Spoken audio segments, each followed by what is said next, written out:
Fala galera da rede, tudo bem com vocês? Aqui quem fala é o Fredão Trincado e hoje eu volto com mais um Explicando. Dessa vez falando sobre a nossa seleção brasileira. Por que aquela seleção de 2006 não deu certo? Aquela seleção com vários craques que com certeza muitos aí jogavam nos Winning Elevens da vida. Ronaldinho Gaúcho, Adriano, Ronaldo. Eu vou explicar pra vocês isso aqui, então solta essa vinheta.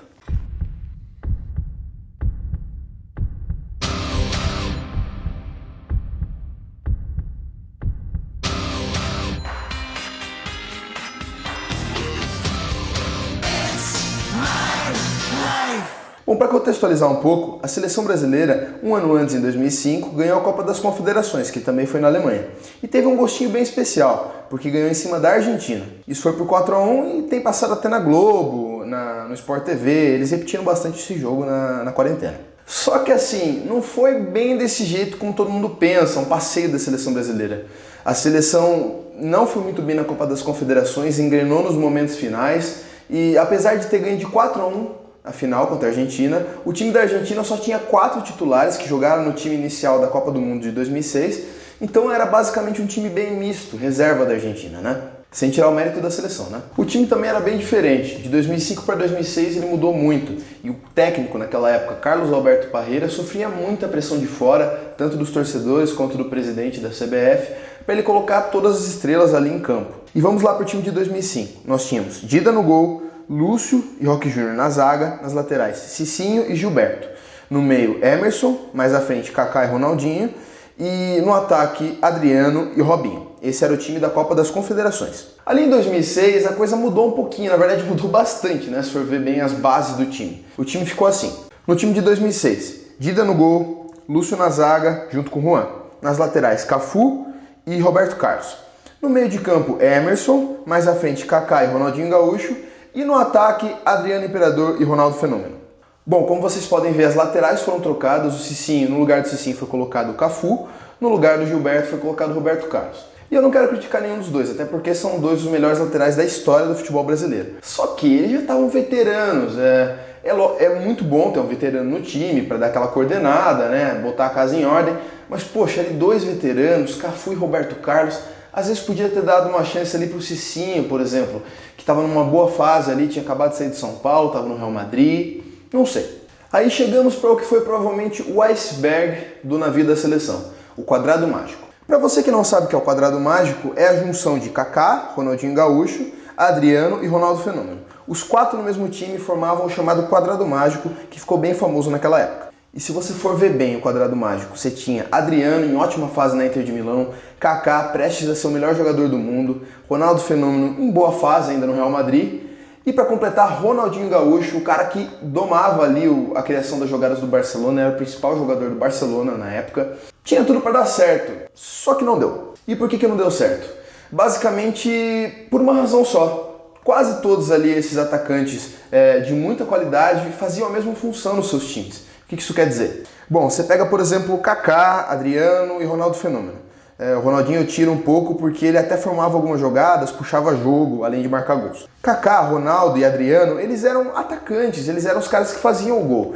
Então, quando você vai e coloca essas 3 peças, digamos, num time que você tem que ter criação de jogada, um time funciona com a criação das jogadas, o time não funciona. Os jogadores não conseguem desempenhar suas funções de origem e acabam desaprendendo, ficam sem saber o que fazer. E essa foi uma das razões porque o ataque na seleção não deu muito certo. Aí depois muitos ficou falando, por exemplo, quem que dava para colocar no lugar? Você tinha o Robinho, que foi titular na Copa das Confederações, que conhecia bem o time. Ele pode ser um atacante, mas ele é um cara como o Ronaldinho, digamos. Ele sabe puxar jogo, sabe formar jogada. Ele poderia ter sido encaixado ali, né? Juninho Pernambucano também era outro nome bem forte, estava muito bem no Lyon naquela época, e é um cara que, bom, infelizmente muitos colocam como um improvável no time titular naquele time, né? Você tinha Adriano, você tinha Ronaldo, você tinha Kaká, Ronaldinho, como é que você ia encaixar o Juninho Pernambucano? Mesmo no lugar ali no Adriano, do Adriano, que seria um dos 4 com menos nome, era difícil. O Robinho ali você conseguiria, por exemplo, dar uma desculpa e pôr, mas o Juninho Pernambucano, com a pressão da época, com aquela galera em cima, ficava meio complicado. E quando eu digo pressão, era mesmo uma pressão muito grande, que o time sofria por... Você pega ali aquele elenco, é um time cheio de estrelas, até o banco de reserva. Todo mundo queria ver as estrelas em campo, todas em ação, né?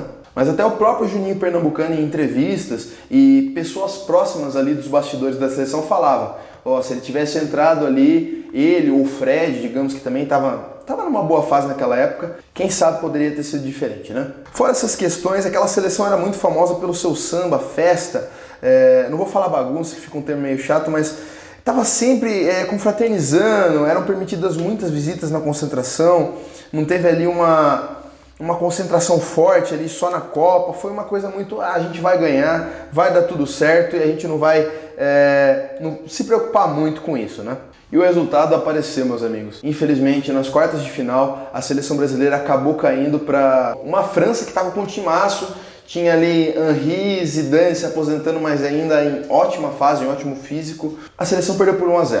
Pareceu que foi um jogo meio páreo, mas foi, na verdade, uma lavada da França. A França dominou o jogo, pressionou o Brasil e só não fez mais porque não calhou. Você pega as seleções ali como a seleção portuguesa, por exemplo, que tinha o técnico Felipão, uma seleção que, se tivessem falado antes da Copa, quem que vai pra frente? É Portugal ou Brasil? Todo mundo falaria Brasil, mas a seleção portuguesa teve mais organização, não tinha tanto nome e foi pra frente. E a gente sempre vai ficar com esse gostinho de quero mais da seleção de 2006, aquela seleção em que se esperava tanto, mas não se obteve nada. Bom, meus amigos, espero que vocês tenham gostado desse vídeo. Foi um vídeo que eu estava pensando em fazer desde o começo do canal. É uma coisa que sempre me intrigou e eu sempre quis analisar isso muito de perto. Deixem no comentário aí se vocês têm outras razões pelas quais a seleção brasileira não se deu bem, ou sei lá, se vocês discordam de mim, às vezes eu também gosto de aceitar críticas. Deixem um like no vídeo, se inscrevam no canal que tem mais coisa vindo por aí, beleza, gente? Ativem o sininho também.